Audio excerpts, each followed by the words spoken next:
Hi, I'm Justin, Hi, Justin. and I am a father. Hi, I'm Kevin. Hi, Kevin. And I also am a father. Welcome back to episode 3 of the Fathers Anonymous podcast. We just had an awesome guest in episode 2, Mike Mason. He shared a lot of wisdom with us. It was a fun time. I think this episode's going to be a little different. As you could tell, we're back to just the two of us. And Just the two of us. there were two things that I said at the end of episode 1. I said we weren't going to bore you with a monologue about our lives, and I said that I was funny as fuck, to which my partner, she said that she's glad somebody thinks so. But uh, yeah. So this episode, we are going to bore you to death with a little bit of a monologue. I figure you don't know us. Me and Kevin have known each other for a little over 20 years now, and it would probably be good if you got to know us a little bit. And Just a little so bit. I think the two of us could just talk a little bit about our lives growing up, where we come from, and I think we want to also dive into our partners because I know it's not the same for everybody. Not everybody is in a partnered relationship when raising kids, but we're lucky enough to be in that situation now. And they're important factors in who we are as fathers, and we should talk about them a little bit. And I also want Yeah. to talk more about personally my stepdaughter because I know in the first episode we were kind of just relating on having Mm. under 1 year olds. I didn't really get a dive into the stepfather portion, so I'm hoping to do a little bit more of that towards the end of this. Um, so Stick around. I think we should just start with when I was born, when we were born. So you're 94, right? I'm 94. Yeah, so we're not the same age. We're real close. Yeah. Justin's 95. I'm 94. Born. I'm not gonna give like my exact birth date because I don't want people to just start uh, stealing all my personal information. Yeah. No But PII. yeah, no PI on this podcast. Um, but yeah, no, born in late '94. Grew up in the San Francisco Bay Area. I grew up in Hayward, um, and then I had thankfully I feel like I was lucky, right? I had two loving parents who raised me and my little sister. And so we grew up in single family home in the Bay Area. Mm, Not unremarkable, but uh like not anything crazy. It's like a normal small house for a family, a little bit of backyard to play around in and whatnot. And then other than that, we grew up pretty poor. My dad lost his job when I was young, after getting out of the Air Force in the big tech crash of like early 2000s and everything, and then he just went to driving a truck. So um uh, because of that, we stayed in the same house. Neighborhood got kind of rough. MS-13 moved in and whatnot. So thankfully, I had two college educated parents. So I was a lucky hombre that I was able to be homeschooled effectively. I know a lot of people, unfortunately, don't get that. So both parents were able to like teach me effectively. I've said And effectively you a were lot. homeschooled your whole life, yeah? Any? Yeah, whole life. So Um, me, like, I'm from similar area, couple exits down on the freeway in the Bay Area. I was born to far younger parents. Your parents are close to Currently in their 60s. 20 Like years my older than my parents. And Yeah, my mom and dad had me at 17, and a few years later they had my little brother. Um, and after that they kind of went their separate ways and weren't together. Um, and then you mentioned your little sister. She's a little bit younger than me, about a year younger than me, give or yeah. take. We're in the same grade Month or level, two. but a little bit younger. I've got three younger siblings. So I had my brother with the same biological dad, and then I had my other brother with their dad. They were born in 2001, so about 5, 6 years younger. And then my youngest sister was with my stepdad, who I spoke about previously. But in my early adolescence, my family moved around a ton. Like Mm. different kinds of like neither of our families are wealthy that much. Um my family, like, we were fortunate enough to never really want for anything, but also like there'd be times where it was weeks of beans and rice and Yeah. tortillas and you know. But in my early childhood, it wasn't so bad. There was a lot of family involved. My grandparents, my dad, my mom, whatever guy she was with at the time. And so I always had somewhere to be, which was nice. I too was homeschooled. I did go to school up until third grade. Then I was homeschooled until seventh grade. In seventh grade, I went to private school for a year. Yeah. Private school was essentially public school, but the kids, their parents had money. And then Yeah. eighth grade, my family no longer could afford that, so I was homeschooled again. Ninth grade, freshman year, I really wanted to try out public high school, and I regretted that. Got in a lot of fights. I got picked on a lot, so that was interesting. And then I went back to being homeschooled for the rest of my schooling. I had enough credits to graduate, and I was done with school by junior year. Mm. Um, and you were just homeschooled through and through, right? I know that Yeah, I there was was. homeschooled through and through. I started taking my college classes like my junior year of high school, but Mhm. my mom didn't want me to graduate early, which some other people did in our year and Yeah, stuff. And then just did full term college classes and whatnot. But yeah. I um, technically like didn't graduate until my senior year, but through my junior year, like towards the end and throughout my senior year, I just worked. I started working at mm, In and Out when I was 16, 17. Worked there till I was 21. I loved working for In and Out. I ate so many burgers, like, bro, but we got like so much like hookups from you. those were the good old days, man. Oh I love In man, and Out. But you and I met through church, like we talked about church. before. We were Yeah. both pretty heavily involved in church. We had this program Which called Awana, which is like Boy Scouts, but church Boy Scouts, where you memorize Bible verses and play games and stuff. yeah. I think that's primarily where we interacted, like to At start. first, yeah, we met when we were like 8 years old, nine Yeah, years old. but we didn't get Um, close until like, Probably junior high, I would say. yeah, 11, 12 years old, and then you were a year older or so. Yeah. Because I know for our like junior high like youth group, the sixth graders would start to go, and so like I was able to start interacting with the older kids. I always got along better with like the older guys Mm. at church. We So we we've been used to mentioning, remember we used to play Smash Brothers on the bro. We used to Nintendo play 64. so much like Smash Brothers. That's like how I like, got introduced to video games. Honestly, was like church, Yeah, because like my parents were pretty anti, uh, not like video games in general, but blowing a like bunch of money on it. Because you had a yeah, Game Boy, you had a computer. It wasn't like a gaming computer, but remember we used to play. no, We used to play this online game. It RuneScape. was called RuneScape, and it was like, I mean, that's been like a huge part of my childhood and in my adulthood. Like I've played it on and off for like the last 20 years, literally. But we Oh used to yeah. hop on the landline phone, call each Mm-hmm. other when we had like our allocated time. We would do it as early as like 6 a.m. We would be on the Yeah. landline phone before we had to Yep. start school and we would play for like an hour. Those were the good old Mm-hmm. days, man.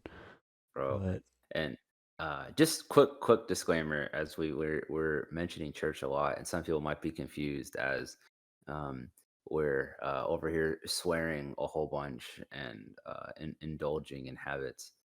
Uh, but like uh, this isn't like a religious podcast, or anything of that manner. And we're just purely speaking about like our past, like how we grew up, right?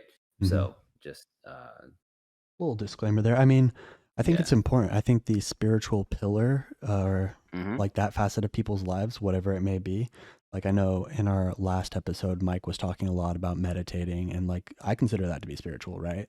Like whatever 100%. whatever your relationship with God is, it's your relationship with God or Yeah. whoever. If you have a higher power, if you don't, great. But like there is a spiritual part of your life that is Mm. important, and it's important to maintain that and feed it however you choose, in my opinion and many Yeah, no, people's. same.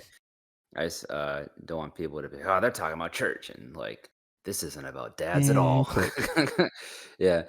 Um, but yeah, like I was gonna say, just back to RuneScape, man. We would like be at my house because at a time,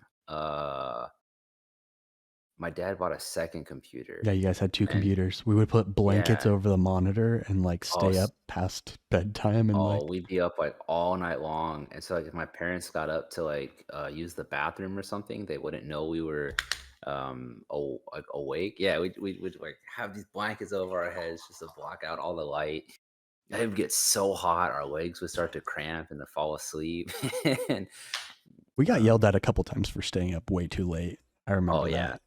like all the time we get yelled at. It's just nuts. And then like same thing. Like I remember being at your house and just like playing Halo on the Xbox like all night Yeah. long. Remember we used to have the setup in the garage and we would all go out there and play games. I remember one time we had a bunch of guys over. It was like 4 or 5 of us, my little brother, and like we were playing a Resident Evil game and it was Mm, kind of scary, not super scary, but it was more action focused. I mean, I don't like scary stuff to start, but I remember some of us made our way inside because I think we were just getting a little too spooked.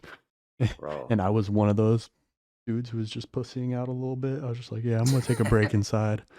But those are, man, I miss the days when it would just be like the the friends coming over, hanging out, sitting on a couch. Nowadays, it's all like this. We're all online. Mm, We're all connecting in this way.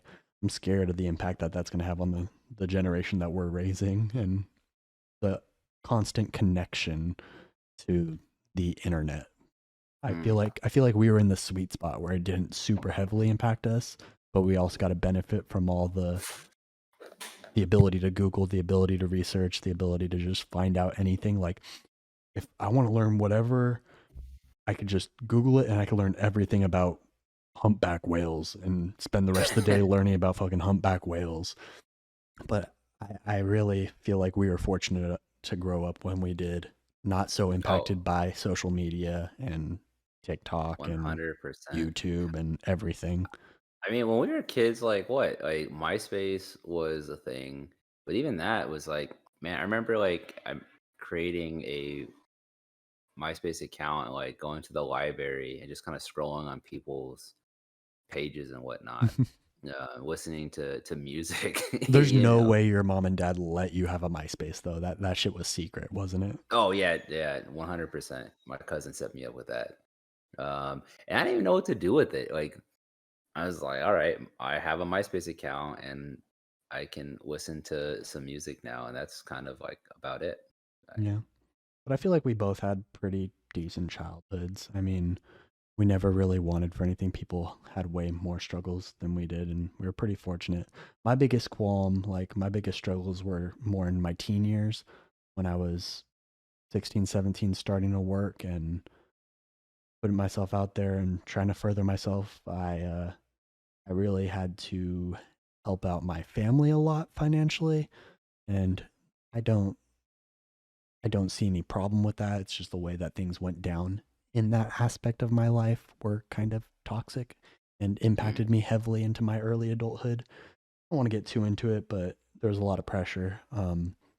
I mean, you remember, I've been into YouTube since I was 16. I had a nice oh yeah, gaming computer. I was making yeah. videos, making Maple Story commentary videos where I'd have gameplay going on and I'd be sitting there talking and telling a story or talking about That's different stuff. And it's literally like, it's literally been a passion of mine to like want to have that creative outlet.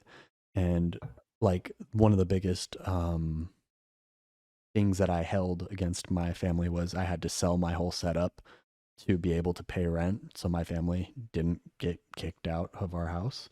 And so I held on to a lot of resentment because of that for years. It took me to be able to let go of that and move forward and forgive. And that was rough, but that yeah, that's people have it worse. I'm not gonna like I'm yeah. gonna acknowledge my pain, but like move forward from it and be stronger. But we had pretty great childhoods. We our youth group and stuff. I know we're stuck on church, but that's kind of like where a lot of our social life was in I won't youth say group. like for both of us, like especially being homeschooled for me, like the big social outlet that I had was church at the Yeah, time. You yeah, know, like where I grew up, like my neighborhood like wasn't wasn't super safe. It wasn't like we'd go outside and play. Right. Unless if It's like just you like, had people over to do it with. Like you didn't go yeah, knocking on the neighbor's door like, "Hey, can Jimmy come out?" yeah, no, it was like it's really weird too, because like, it's like my neighborhood was like all old people. Like my Yeah. mom bought the house before she met my dad, like when she was still in college. Um, and that's like probably the only reason we were able to keep the house, because she had it for so long. Yeah. Um, so like, if you left my neighborhood, like this one little neighborhood in Hayward, bunch of like old white people. As soon as you left that, man, it got like super ghetto. Lots of gang Like, shit.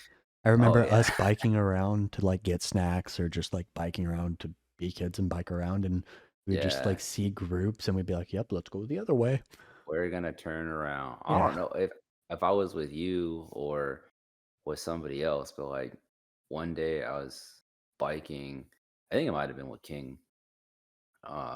And like we interrupted a gathering of folks who were clearly in a gang, and they pulled guns on us. Yep, I wasn't you there. know? I would have shit Yeah. myself. Bro, I peed my pants. It was like terrifying. We quickly turned our bikes around and left. It's just a fucking wild neighborhood we grew up in, I you know. mean, a lot of people have issues with church, right? With Mm. organized religion. But I mean, our youth group experiences were pretty dope. In junior high and Oh, high school, like we did obviously we had our weekly little youth group nights where we'd hang out with other kids our age. But during summer and winter, we would get to go on summer camp and winter camp. yeah. And like we went snowboarding, we went whitewater rafting. Mm. Those were some pretty sweet times. I feel like so I've been saying this for a few years now, kind of since I started the military, because the military does have a sense of family and a sense of belonging. But I feel like Big so time. much of the secular world is really missing what like church offers in terms of community and a place to belong. And I feel like that's why so many people get like radicalized in terms of like politics and other beliefs. Oh, And they yeah. like end up in these online communities where like they just feel a place to belong. Just Mhm. like gangs give people a place to belong and some Yeah. kind of structure. I don't know, but we got to go whitewater rafting and that shit was dope. Um, Anything else I in would say childhood that we like are we missing? went camping a lot. I mean, it's like for me, like just growing up, like just because like we didn't have a whole bunch of money to spend on like elaborate vacations. Like I didn't get to go on a lot of um the winter and summer camps. It wasn't until like the end of high school that I was able to go.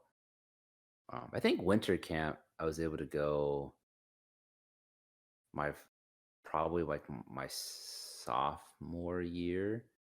My parents were able to make it happen, but so I missed out on a lot of that. Mm, Just wasn't feasible. So what my family would do though is we do our own like family camping trips, like because you can rent a camping site for like 20, 30 bucks. yeah. It's not too much. We spent like our whole summers just like in the forest in the mountains somewhere in California. We'd go to like a couple of different spots. That was great. Like it was like super awesome, like bonding time with both my mom and dad. Mhm. Um, a big thing that we did as a kid was like father son camp. I don't know if you ever came on any of those. No, Um, it would it was require me to something. have a father at the church. Oof, uh, big oof. My dad went to our church a few times. That was always funny because like Yeah, my dad would like interact with my family, but he he wants to avoid it as much as possible. When later on, I want to talk about our partners and our childbirth and stuff and that yeah, experience, since we touched on it a little bit. But I FaceTimed my mom, my granny, my aunt, and my dad in like a giant group FaceTime, and like my dad popped in, and like they like 2 minutes into the FaceTime call started like giving him a little bit of crap and like asking him stuff. He instantly just hung up and was like, "FaceTime me later." Like, talk to me later. damn, Like, I don't want to deal with yeah, them. That just goes to show what shit goes on with my family. for reals. But yeah, no, father son camp was like the best. It was like literally just a weekend. Hmm. I think some years it fell on a long weekend. So we'd have like an extra day or something, but like literally we'd just be out in um, really it's beautiful, more like not really beautiful because like it's it's like a Christian seminar retreat, but they use the camp for like everything. So the cabins are kind of a little not the best, you know. Sugar They Pine, have like right? a yeah, sugar pine. Yeah, so they have Um, these little cabins lined up with bunk beds, and it's literally like yep, there's enough room for you to walk to your bunk bed and put your yeah. stuff there. And Some of them have toilets, but the majority of them don't, you know? So you have like a communal yeah, bathroom somewhere you have to walk to take showers and whatnot. And but all kinds of fun games. Like we spent like the entire weekend just fishing and shooting guns, you know. yeah, They'd have like an archery range, a BB range, and then super good food. Like they had I don't honestly like now that like I'm a world traveler, I've been literally all over the world. Uh it's still some like I feel like it's good, you know, it's the rose-colored nostalgia glasses. talking. Yeah, but like the food was so good, man. We'd have like steak and burgers You and know, just like man shit. yeah, like hardcore man shit, bro. Like everything a little 10-year-old boy would ever want.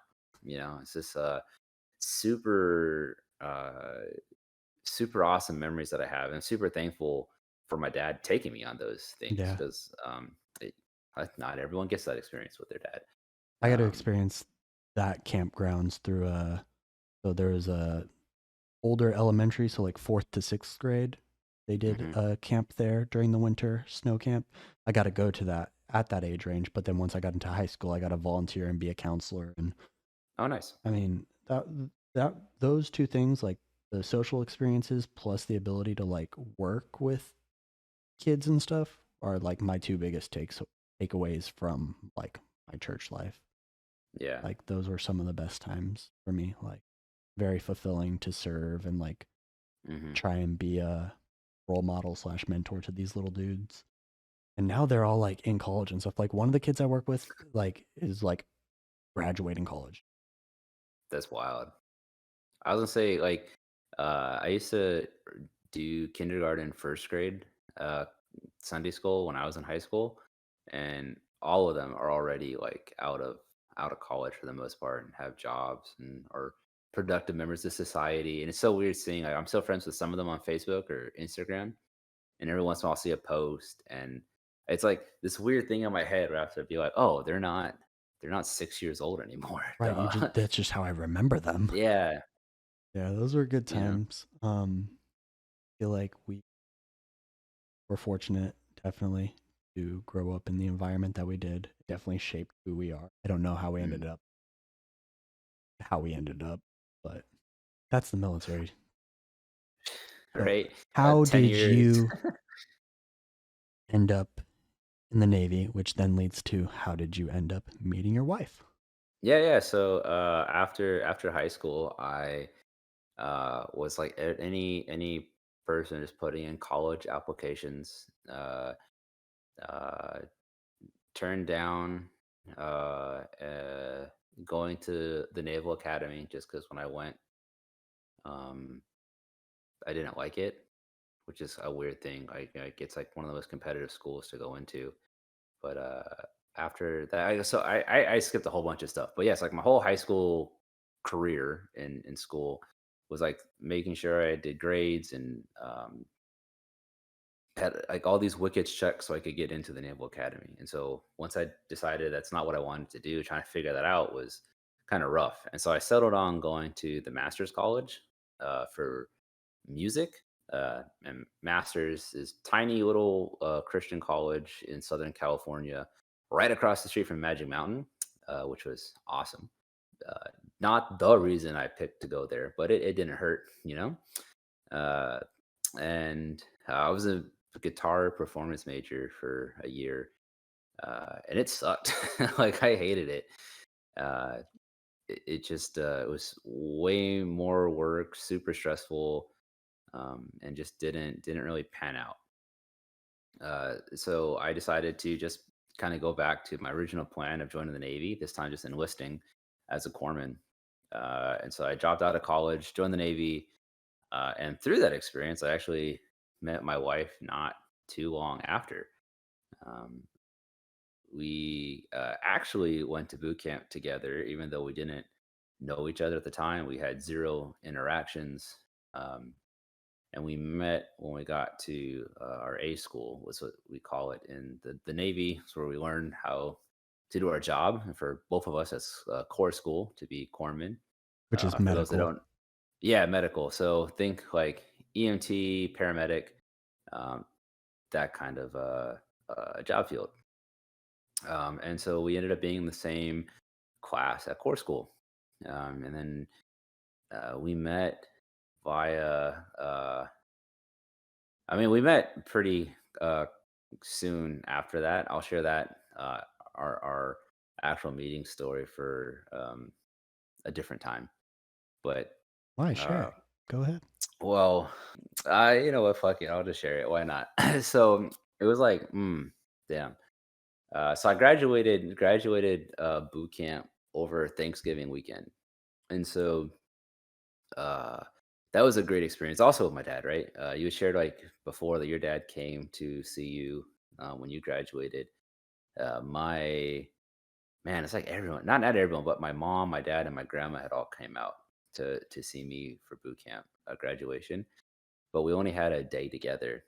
Typically, most folks, when you graduate Navy boot camp, you get like the whole weekend. It's like a when you graduate, they typically hold graduations on a Thursday, and then you have Friday, Saturday, Sunday with your family before you get shipped off.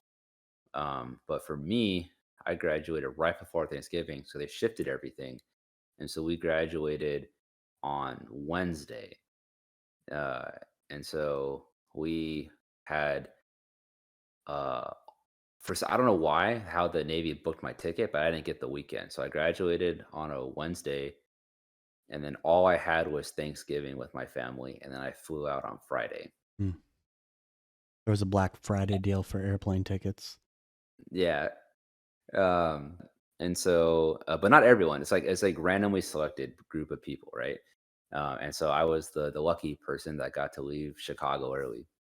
Great Lake, Illinois is where Navy boot camp is.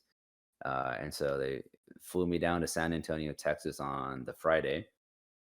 So I had like a whole weekend to party in San Antonio with like 8 other dudes who were lucky enough also to get that early plane ticket. But it's the holiday when we got there, right? So no one was even at the base. And so they literally told us like, this is your room. You're not supposed to get Liberty because you haven't been checked in yet, Right. but like We'll see you e Monday. yeah, exactly. And they're like, "Don't get like, literally, the 8 of us were told, "Do not get arrested." Don't get arrested. Don't add to Yeah, the population. Don't take from the population. right, yeah, that was our instructions. And so we're just like, "Alright, let's go have fun." Um, and so we enjoyed, like, 3 days just, uh, enjoying being people again, right? Right after boot camp, it's been like a, shell shock of getting you into this, like, mold You have a of buzzed head. yeah, I got no hair at all, no beard, no nothing, and literally just told, "Go have fun." So that was great. We had a great time that weekend. Um, and then everyone else showed up like late Sunday night, I think, or Monday morning. I don't even remember. It's been so long now. But they pulled all of us into this big uh, conference room, kind of, and it's probably like 100 people that are all packed in this conference room. That's going to be our class. And I kind of remember seeing my wife, then, just this person at the time. She just she stood out. So my wife, for those who don't know us, is Kenyan. So she's very, very dark skinned. And at the time, a lot of girls either cut their hair really, really short or shave their heads because going through boot camp, you can't like really do anything with your hair. And And a tight bun if you have yeah, like well, straight hair. the But if you for the Navy in boot camp, they don't let you do buns. So they really literally they chop like all the girls' hairs. They got these like really bad looking buns. Or not buns, just like really bad looking Karen bombs. haircuts, Yeah, exactly. Terrible. And so a lot of girls would just shave their head to avoid that.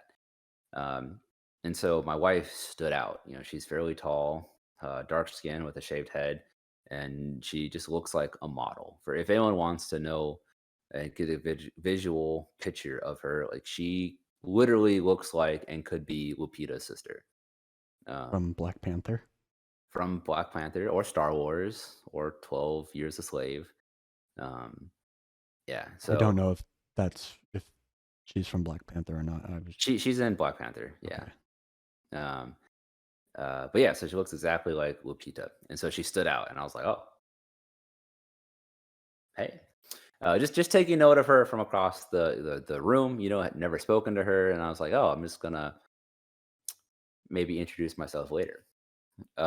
When they finally were like, "All right, cool, we'll see you guys first thing in the morning.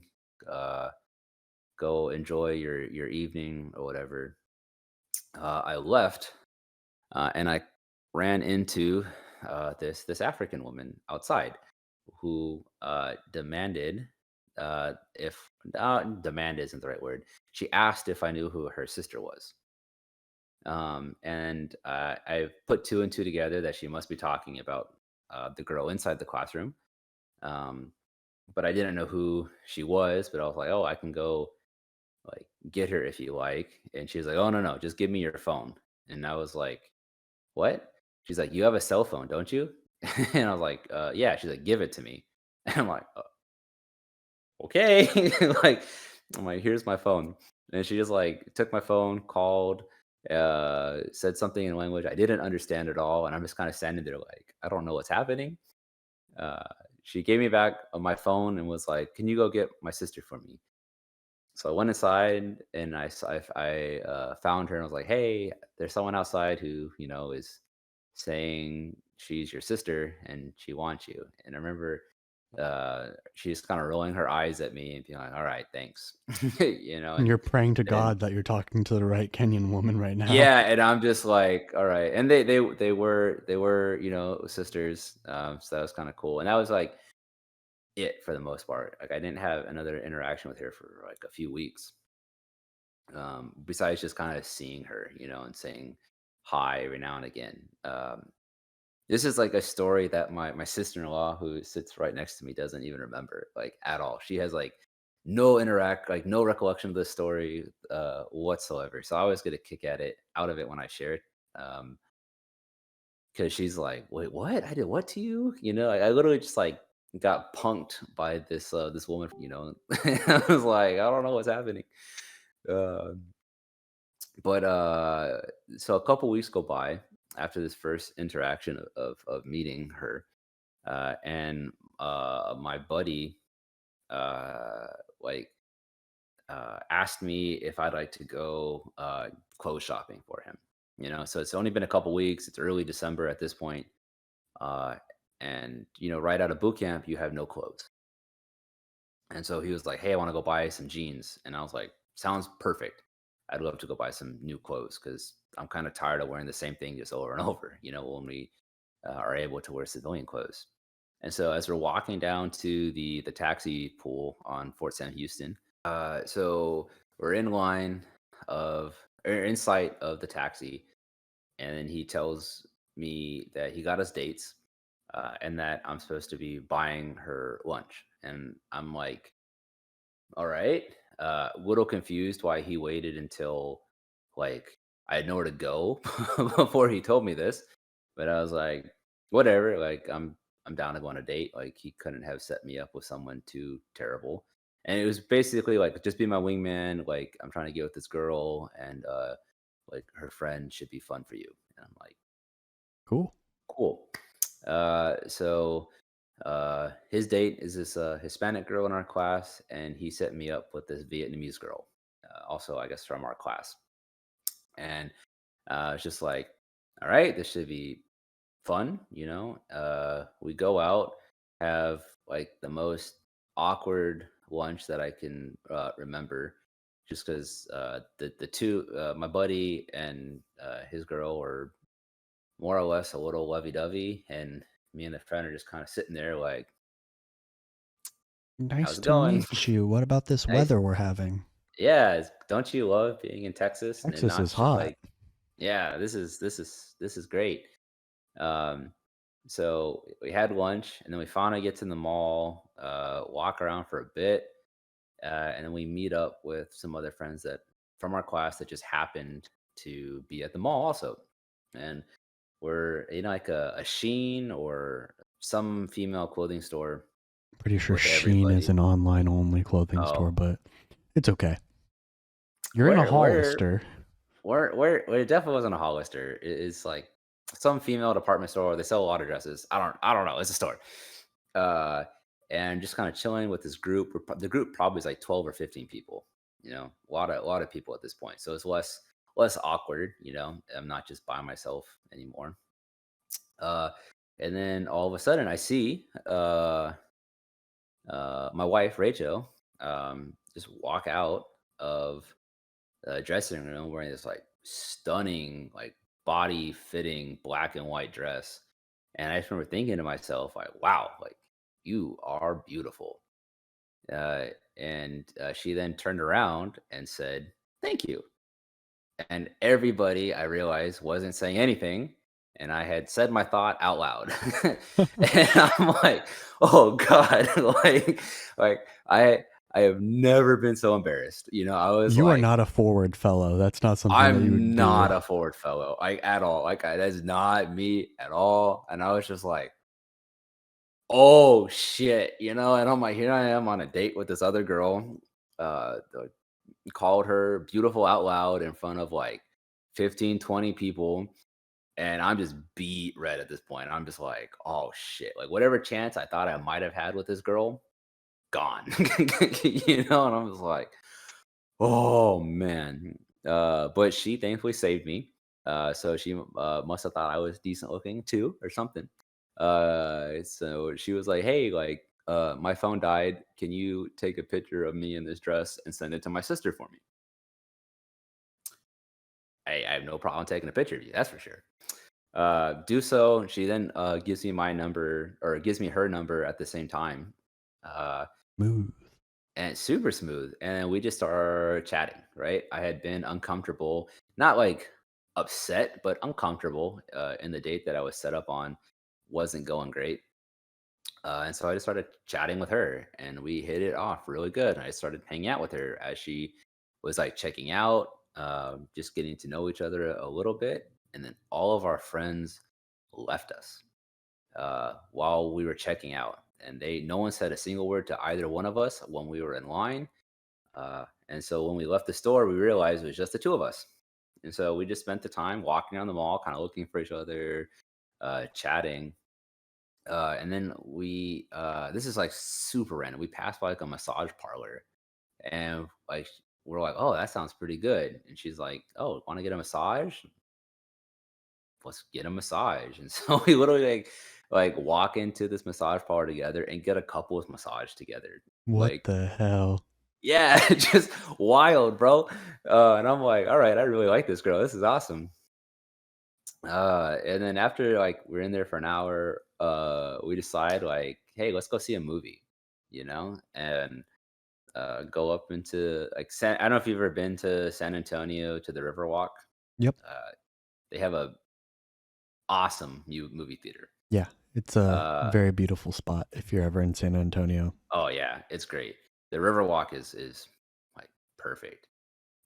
And so we go up to go see a movie, and lo and behold, all of our friends are there at the movie theater. Man, you're getting Apparently, played like a fiddle right now. And bro, and like so, neither one of us like knew anything about the movie. Apparently, like both groups were like, "Oh yeah, we're supposed to be going to see a movie." I think we saw Frozen. I feel like that was like opening weekend for Frozen or something. That's how long ago this was. Uh, and we just got seats together. And if you know the Riverwalk, they're couch cushions and they're like love seats. So two seats next to each other, you're getting pretty close to each other.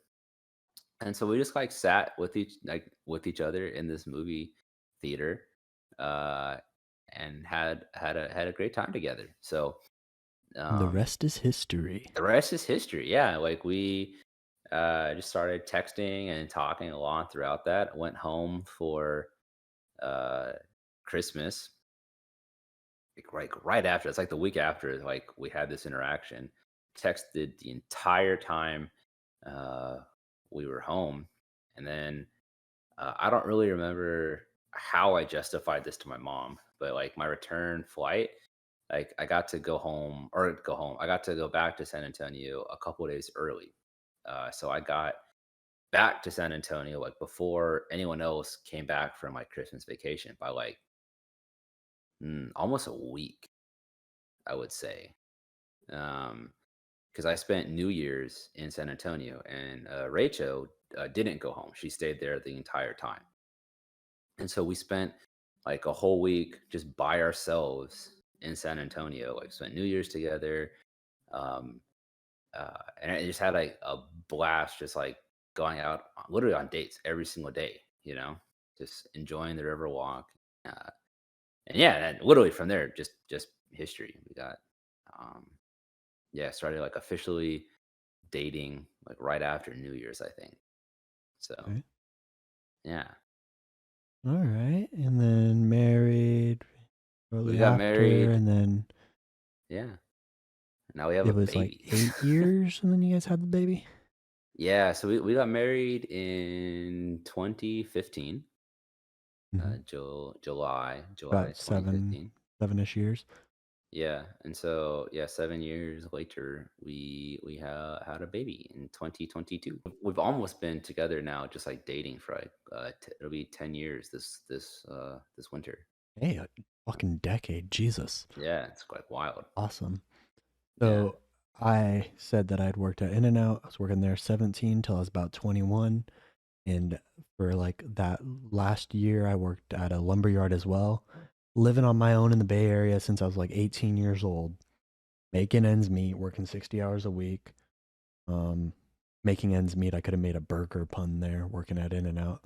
But Uh, In n Out was great. Basically, once I hit 21, I realized that I kind of just was hitting a wall. I felt stuck. I didn't feel like I had much future prospects unless if I wanted to just be a manager at In n Out, which totally an option. They make great money. But kind of just was exploring my options, couldn't afford college, didn't want to keep working to work. mm, And my uncle, he was a MARSOC, so Marine Special Forces, and he had kind of just wrapped up his service, did his 8 years. He was badass. Um, and I was talking to him a bit, and he's like, "You need to enlist."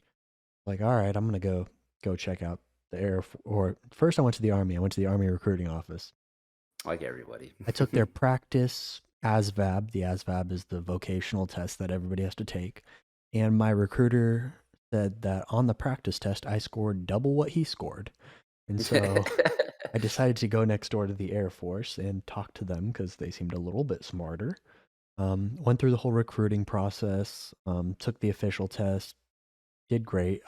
Like I got, it's like out of 99, but it's not like most people like you could score in the 40s and it's not like you failed. It's like you qualify for these jobs based on what Yeah. you score. I What'd you scored score on the ASVAB? 93 overall. Oh shit, you scored higher So than me. 99 is like the max. And it's like getting that, it's like, all right, getting anything above, I think in 80 or an 83, you qualify for literally everything. Everything. So I scored 82 on the ASVAB.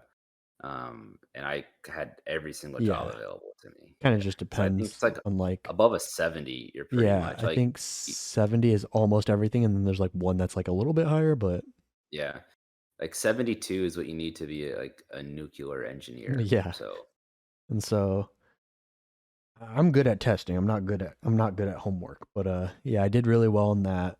Felt my ego inflate a little bit, but I wanted a computer job. I'd always loved working on computers, and there were three on the list I want. There was like client systems, which is like basic computers.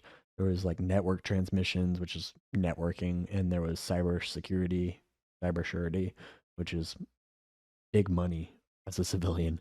And yeah, so I ended up with client systems. I told them, hey, only call me if one of these three jobs is available. And so 2 weeks later, I get a call. Hey, this girl broke her ankle. She has client systems. you'd ship out in like less than 3 weeks. So that day I put in my 2 week notice, and um, then I ended up shipping off to basic. Basic training was cool, easy. You just march around, and it's all mental, really. The physical Oh part, like yeah, they force you to get in shape. I can't run. I don't like long distance running, but they make you do it and they yell at you, and that's great. I gained like 15 pounds at basic, and since then I used to weigh 140 and I'm 6 foot, and so like I was skin and bone. But after basic, I weighed like 150, 155 because I was eating mm, three full meals a day. Um, yep. it was great. I was eating, I was sleeping, I was working out. It was a good time. I'm not complaining. Um, but after So, basic training, go ahead. I was gonna say like I almost wasn't allowed to join the Navy because I didn't weigh enough. Right? Um, so like, I weighed 127 pounds when I enlisted. I'm 5'7", pretty short, but the cutoff is 125 pounds. And so I was like right at the cusp. And same thing as you do. Like I graduated boot camp at like 140. Like, So I I'm gained like getting almost big. 20 pounds. Yeah. That was awesome. It Yeah. felt good to like fill out a little bit. It felt weird showering with 50 other dudes, but You get not used to it neither after a here nor while. there. You just Yeah. keep your eyes up, you know. Basic training was cool. It was a good time. You leave basic training and it's like leaving prison, and you're like, I miss the system. But I went to we call it tech school, which is your job school. That was in Mississippi for me. Spent like 6 months there training for computer stuff. We had to take a big cyber test, which people fail all the time. I failed it my first time. I said I was good at testing earlier, um, but this time I wasn't. Missed by a few points, and I passed it the next time. Then I ended up coming back to California. They shipped me back to not the Bay Area, but Northern California. So I'm literally 2 hours from my hometown. Um, and so I've been here for the last 6 years. Made a bunch of awesome friends. A lot of them have come and gone. Um, Weird thing about being in the military, you make Mm, relationships, build them up, then they ship them away. But yeah. one of my good friends, AJ, who we shouted out in the first episode as somebody who we're probably going to make listen to this, one night on December 19th, 2020, he was having a game night and a bunch of friends were there. It was like 7, 8 people. No, it was like 6, 7 people. It wasn't too many. It was a small group. And they were all hitting me up, telling me to come. You gotta come. You gotta come. And I was blowing them off and just like chilling at home. And then finally, later on in the night, it's like after 9 o'clock. It's like 9:30. Finally give in. Finally go to game night. And I get to my buddy's house, and the most beautiful, tiny, 4'11" and 3/4, full blonde girl sitting on the couch, and I was just, oh, it was like over from there. I had to, um, AJ's wife took me into the kitchen to give me some pep talks and some pep shots of tequila. And so that got me a little bit loosened up. But Danielle, I thought she was A little bit of gorgeous, courage. and she was super sociable. She was super outgoing and a lot of fun. We chatted throughout the night. I kept going out onto it was an apartment, so like I'd go outside of the apartment and like sit at the stairs to like puff on some nicotine, but I kept going out there hoping that she'd follow, and then eventually she did. And we were chatting a bunch, talking about like coffee and cafes, and I want to take you to one of those. And she's like, well, don't you need my number? And so I got her number, and we were hanging out a bunch. The night went on, everybody got really drunk, and um, we ended up closing out the night. It was like 1, 2 a.m. And she's braver than I, but she was like, do you wanna keep hanging out after this? Like, hell yeah, I wanna do that. And so me, Danielle, and my buddy Paul, who third wheeled us on our first little hangout, um, so I was giving him a ride home, and so we ended up like kind of just the three of us hanging out and chatting and having a white claw at a park at 3 a.m. And from there, it was a week before Christmas. We texted throughout the week. She called me in the middle of the week. Uh, so this was like a Friday or a Saturday, but she called me on like Tuesday or Wednesday and was like, I just like wanted to remember the sound of your voice, and I was just swooning. She was Aw. God. Um, but we planned a follow-up date for the 26th of December, day after Christmas. We went to a restaurant. It wasn't the correct restaurant. Um, she wanted to go to a restaurant. I don't know its name, but we ended up at this. Pretty much, it's like a diner. We ended up Hmm. sitting outside of the diner because it's COVID times, the middle of December, so it's a little chilly out, and we're sitting there eating French fries and drinking red wine. That was the best first date I could have asked for. We had a good time talking. Once we got past the initial shyness and awkwardness that I embody, we had a really good time. From there, we just continued to talk, continued to see each other, and it was such an amazing time. Um, we a month after meeting, we went on a little day trip. Well, we stayed the night in Lake Tahoe. That was awesome. This was like my first real adult relationship, and um, getting to go on a trip somewhere and stay overnight with somebody and just be like one on one was out of this world. Really cool. But we really bonded over that first month. Like from day dot, from the first day we met, like we were kind of just exclusively seeing each other. We don't have a time that we officially like said we are now a couple. So our like anniversary date is the day that we met. Um, Hmm. because we'd been dating since then. We really enjoyed traveling together. We really enjoyed bonding. We're just like attached at the hip, talking nonstop. At the time, I was living with my dad in a condo, and so he's like, "Okay, like now I've got future daughter-in-law hanging out all the time." I remember New Year's Day she came over and she brought me flowers and a balloon, and I thought that was super Aw. sweet. My dad like made fun of me for getting flowers, and we joke about that all the time. But it was a good time. We had fun living at my dad's for a bit. Me living there and her coming whenever possible. It goes into what I wanted to talk about next. Yeah. My stepdaughter. So Danielle has a daughter at the time who was 3 years old. Um, and that was interesting to navigate early on, right? Mm. Um, we're starting to get serious. Well, when are you serious enough to like introduce the kid? Yeah. So we took our time with that. We waited several months until we were certain that this is something that we were pursuing long distance. It wasn't just a fling. We weren't just hanging out. And like that felt like such an honor to like be introduced to this little human. She was the cutest little thing. She's just a little blonde girl, super What were sweet. your what were your thoughts kind of going into it, like knowing that she had a daughter, especially like since you like grew up with a bunch of like different male figures kind of like when you were a kid and stuff. Like did Yeah, that that's a good weigh on you question. at all or So I knew from day one that she had a daughter. She made it clear. Mhm. Um, and beforehand, I never would have thought that like in my head, like, oh, that's like a quote unquote red flag. Like that's something I don't want to like get involved with. But like it was love at first sight. Like, okay, I'm gonna love you and your daughter. It really made me take things seriously from the get go. Like, I can't waste this person's time because I'm not gonna waste her child's time. I'm not gonna Mm. like come into this thinking it's just a fling, or if it is, I'm gonna be forward about it and not set expectations that I'm trying to pursue something with you. Um, and so I took it pretty seriously. I was super nervous about it. I don't know why I'm nervous to meet a 3 year old, but I was. We ended up, our first meeting was just at a park. Danielle and her friend and her friend's kid. So two kids, and the two of them were there. And I like went there after work in my uniform and was just like trying to play with a 3 year old.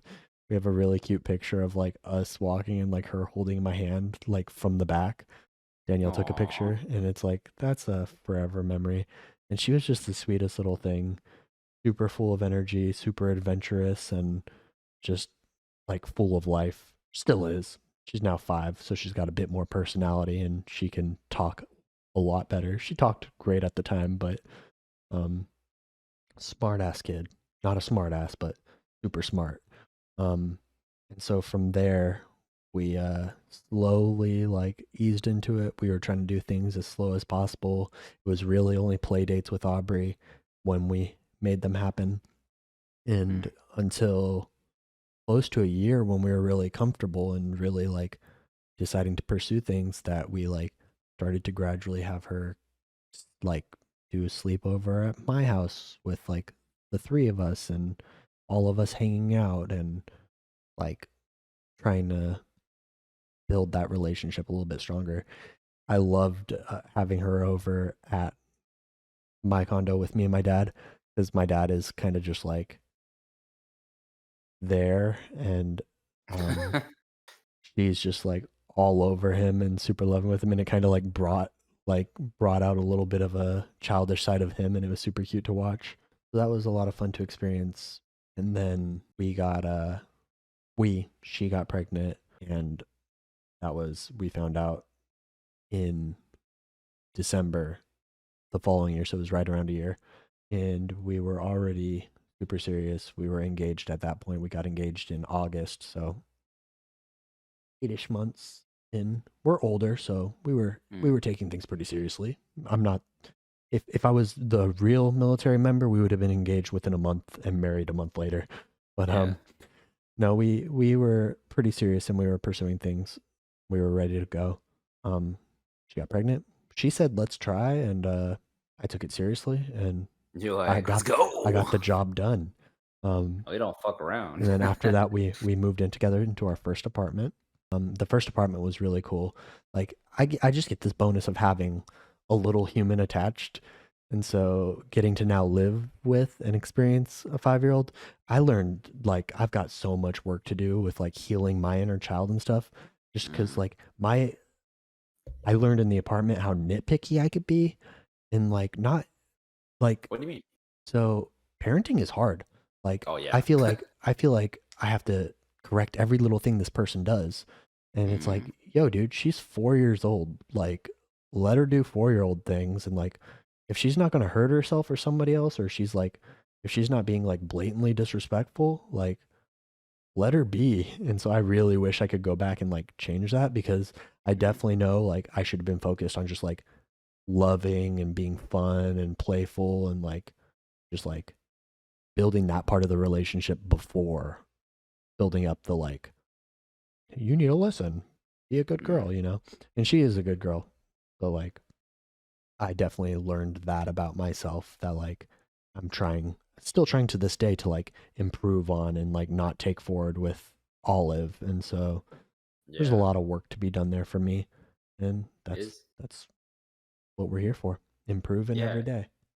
Is there anything like with being like now like a stepdad? Is there anything that like uh you like has it triggered anything inside of you like having had like your own stepdad like Hmm.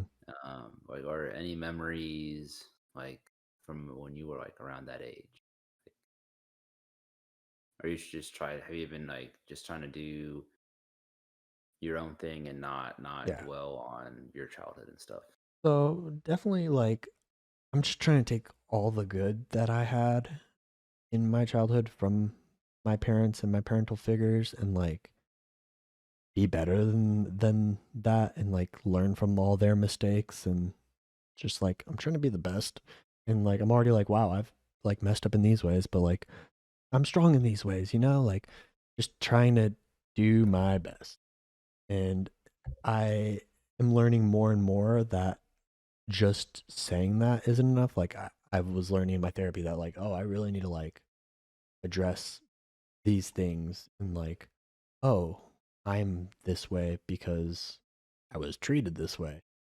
Mm, Oh, I'm kind of like feel like I need to train a little robot to listen to every word because that's how it was for me and I wasn't able to express myself and I don't know.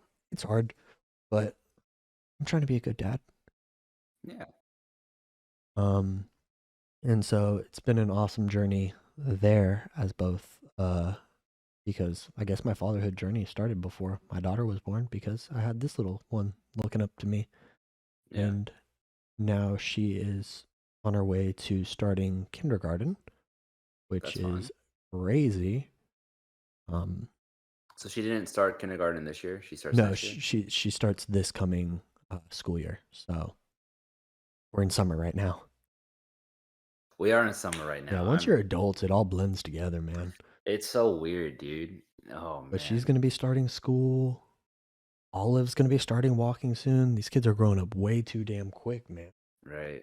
So for me, just drawing it back, we're talking about summer now, right? What do you have like a favorite memory from summer from us? So one of my favorite memories, and this is gonna get a little PG-13 here. Uh-oh. It was my like 11th birthday, I want to say. I had the boys over. We were all Bro. we Okay, were all hanging out oh no, I know where this story is gonna at my go. townhouse. So I was living in a townhouse at the time. We were all in the downstairs area. There was 2 stories, and Bro, this isn't a summer story. Your birthday's in November. okay, well, it's the This is first some thing that came to bullshit. my head. Fuck off. Um, So we were all hanging out downstairs, playing video games, playing the Xbox. There was this game called Spy versus Spy. I don't know if you remember that. We were playing that, Hey, and mom, just if you're listening, you might wanna just stop yeah, listening right now. yeah, please. Um, I'm starting to get red. I got a blush here. But we were playing video games till late. Then it's Oh. like 2 a.m. The guys are winding down. No more video games. It's time to put on some TV and just relax. Some of us might fall asleep. Some of us might be watching commercials on late night television. And one of You those mean all of commercials, us? Oh all, my god. all of us are eyes are glued to the television at the moment. But there's a Girls Gone Wild, which is an old like it's it's porn It's more like or less. before internet porn was a thing, like, they used Yeah. to run Girls Gone Wild DVD ads from, like, spring break in Miami, Yeah, where like, like on girls would late. be flashing and stuff. And Oh, the TV, like it's all censored and stuff, but we're yeah. 11, 12 years old and let's just say some of the boys made trips to the bathroom and we'll leave it at that. And I can't believe I'm telling that story on the internet, but Bro. somebody's got to share it. Oh, man, dude, that night was wild. Cause I remember, And Girls Gone Wild. yeah, bro, that's like a core memory from my childhood. Like all of us just being like, "What is that?" And you had one friend. I don't remember like we were talking about like how we would want to have sex with girls, and someone was like, "Oh, like I want to do it from behind," and you had this friend who was like, "That doesn't work," like, y- because like the vagina's in the front and the butthole's in the back, and so you can't have sex from behind. And all of us are looking at this kid like, "What are you talking I'm about?" just sitting there like, yeah, that sounds right. Seems logical. Yeah. Oh man, dude. Oh god. I haven't thought about that in such a Lord. long time.